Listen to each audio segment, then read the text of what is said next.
Yellow. This kick over here has found quite a bit of consistent success even at the highest levels of combat, and in this segment I'm going to be highlighting Glaube Feitosa, who's found quite a bit of consistent success leveraging this tool. Thank you for joining me as we take a closer glance.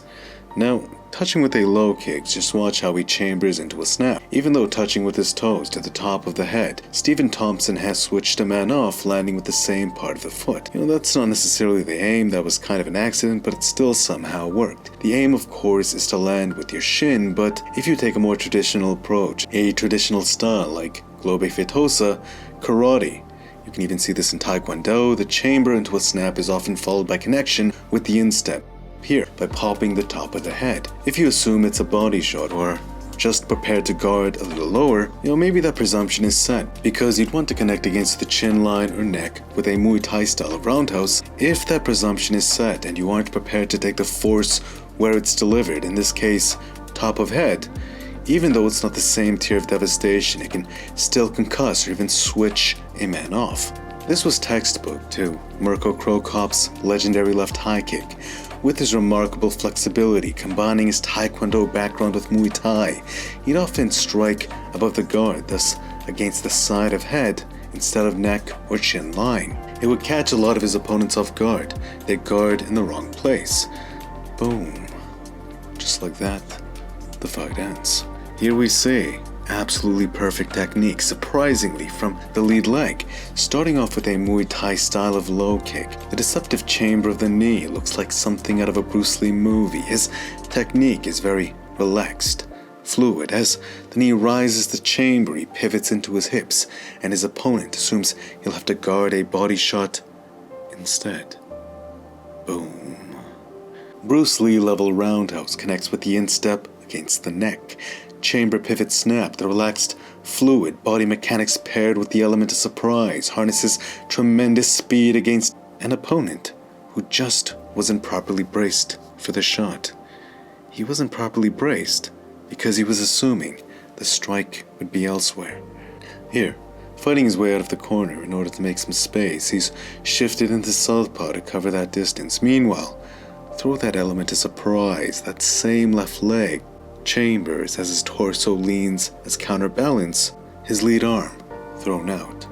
On the pivot and snap, his opponent felt it through the guard. Once again, shifts into a teep, harnessing that initial momentum. His opponent, dazed, flustered by the rate of decisions occurring, he had no idea up until it was too late.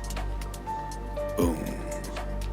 All that forward momentum, it started off that left high kick and snowballed into this moment right here. On connection, the knee just ends the fight. As you can see, there's a pattern here. Working between various ranges, the moment there is space, he can close back in, or he can snap to the body.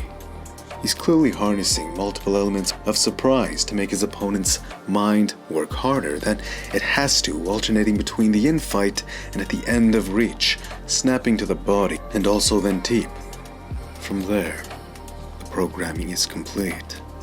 The same snap of the left leg, the one that was punishing the body, now uses the same deceptive chamber to instead strike up high. That's the secret of the chamber. It hides where the strike will snap out to.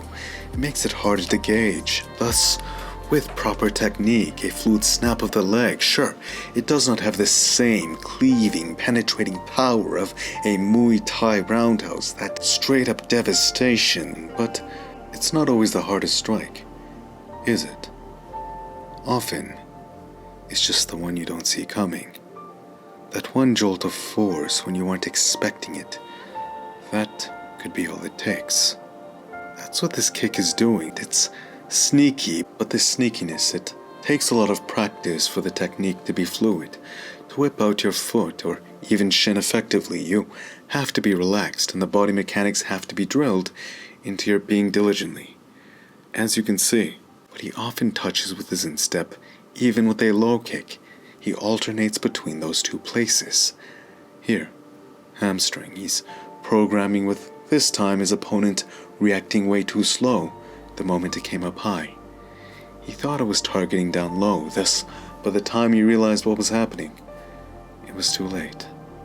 He had already made the wrong decision, thus, in that panic, like butter, the shin cut right through. The fight just ends. This style of roundhouse is often referred to as a question mark kick, but the body mechanics, especially with the way Glaube Feitosa chambers and often snaps into his instep, it's clearly his karate background shining through. We've seen many fighters utilize this style of roundhouse effectively. Of course, Lord Silla, the legendary Io. Of course, the legendary Sanchai has a beautiful Muay Thai style question mark kick set up off teeps or low kicks, but also traditionally we see Robert Whittaker schooling fighters with this very same snappy style of kick. It truly is beautiful to watch. What are your thoughts on this style of roundhouse? I'd love to hear your perspective in the comments below. To that end, thank you Glaube Feitosa for this lesson, and thank you to all of you for watching. Smash the like button if you enjoyed, and until next time, peace.